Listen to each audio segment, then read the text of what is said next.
Welcome to The Disappearing Mind, a unique podcast helping you find clarity and support along your dementia journey. Now, join National Dementia Trainer and Coach Dawn Platt for an all-new episode. Welcome to the Disappearing Mind podcast. I'm your host, Dawn Platt.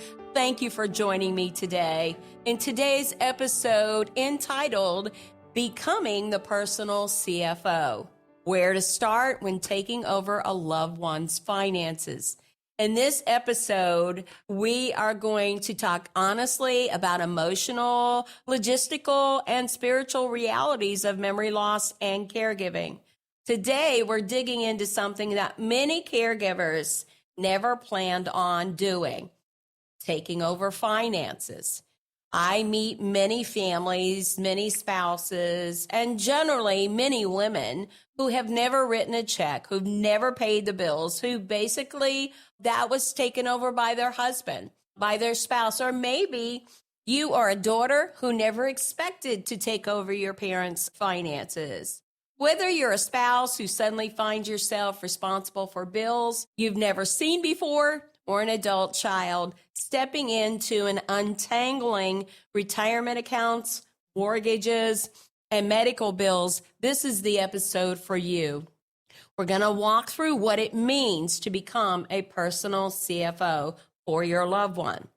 I'll give you a checklist to get started, share some personal stories, and leave you with clear next steps, including where to turn for help that doesn't break the bank. The moment you realize it's time, you may not have seen it coming. Maybe your mom started forgetting to pay bills. Maybe your spouse always handled everything, but now they're facing cognitive decline and you don't know where the bank account is. This moment can feel very scary and overwhelming. This fear, confusion, maybe even guilt. And for many, there's grief because stepping into this role can mean acknowledging a part of your loved one's decline that's really hard to face. But here's the truth. You're not alone. It happens to a lot of us. Many caregivers step into this exact role. And today, we'll show you how to start with clarity. Let's talk about the personal CFO checklist. I have started a checklist just based on my own personal experience, a roadmap to get your bearings, something that you need to talk about. Number one in this trail and this list is locate the financial paper trail. That's going to be really important, and it's going to give you a clue of where to get started. Here's some of the things you want to check for in that paper trail. Check for bank statements, paper form or online, credit card accounts, mortgage or rent information, insurance policies, investment or retirement accounts, and of course, tax returns for the last 2 or 3 years or whenever you can locate them.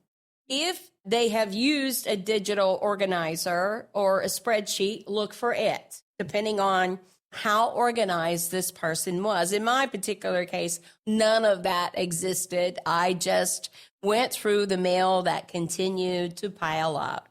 Bills will come and they'll continue to come. And it was a good place for me to start. Number 2, determine the legal access that you have.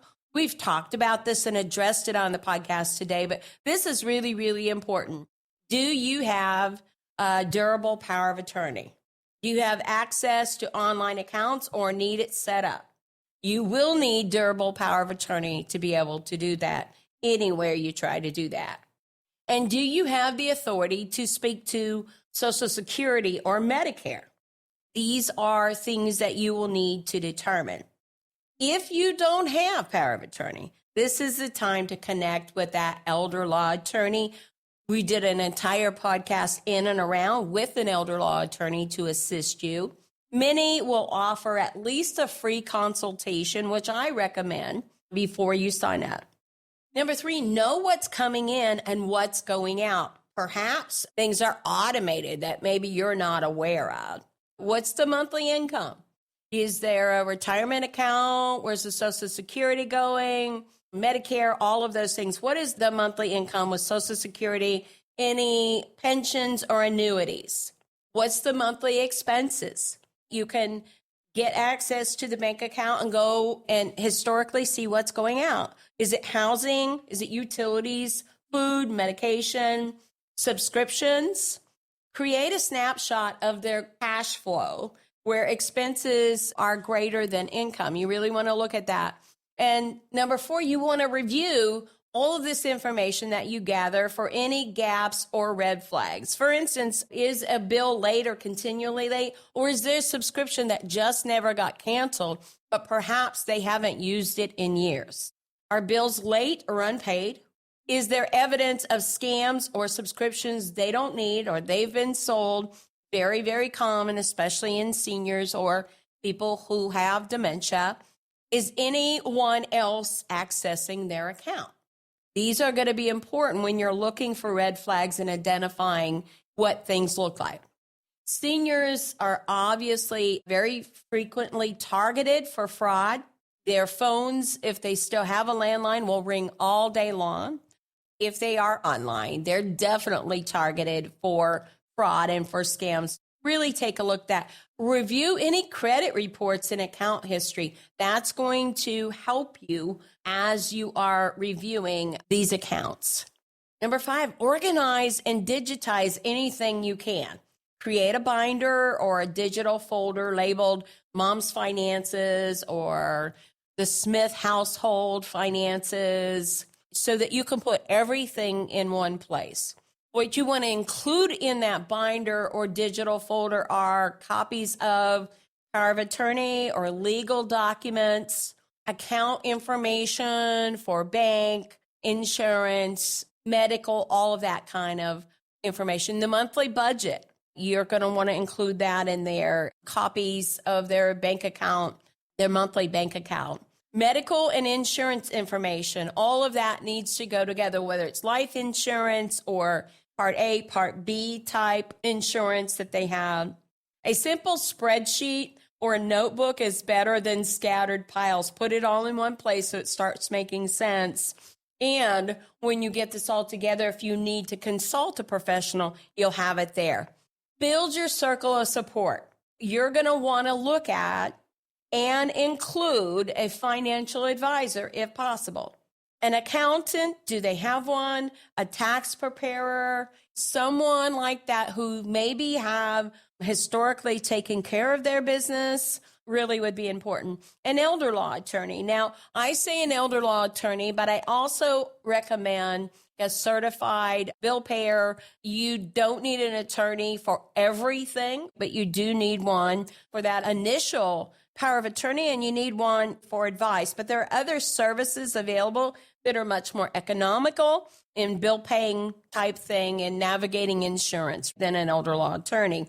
Trusted family members. You want to build that circle so that you're not alone as you navigate this and in making your decision. So building that circle of support is going to be really important.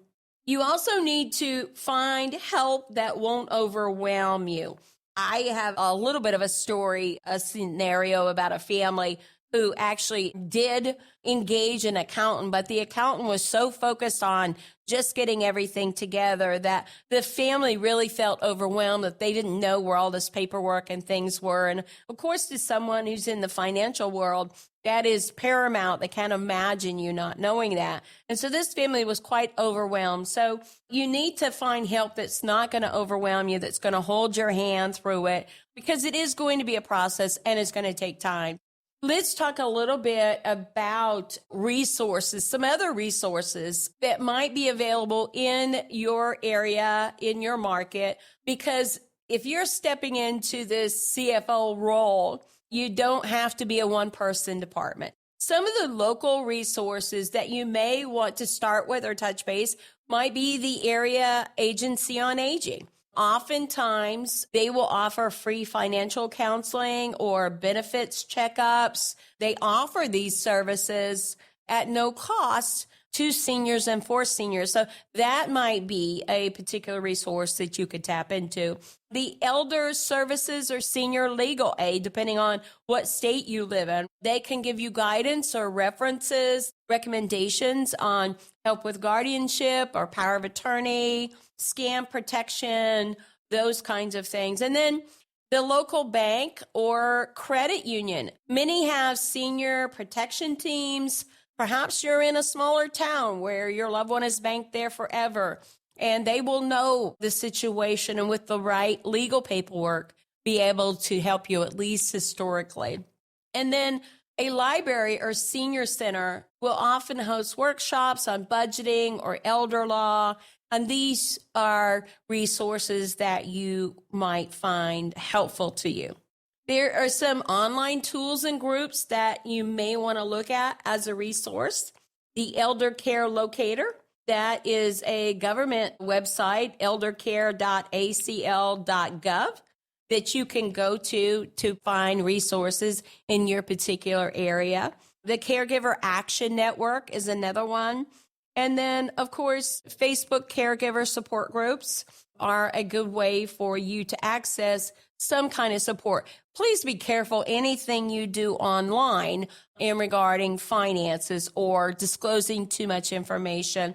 Be sure that you go with someone who's vetted and someone you trust. And then you are going to want to seek to formalize this information for use in the future. So some of the final thoughts in closing: being a personal CFO isn't just about numbers, and you can't take on the responsibility of how they've lived their life or maybe how they have or have not budgeted.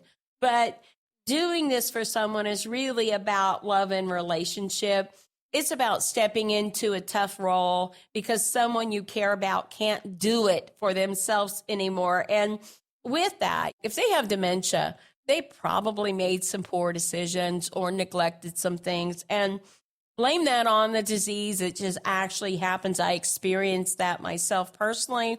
My mother did some things she would have never done before and never thought anything about it. Their judgment can be off. Just take that in consideration. So you may feel like you're drowning a little bit at first, but little by little, as you get organized and find your footing, you'll feel some of that fog begin to lift, especially if you're able to tap into some good resources.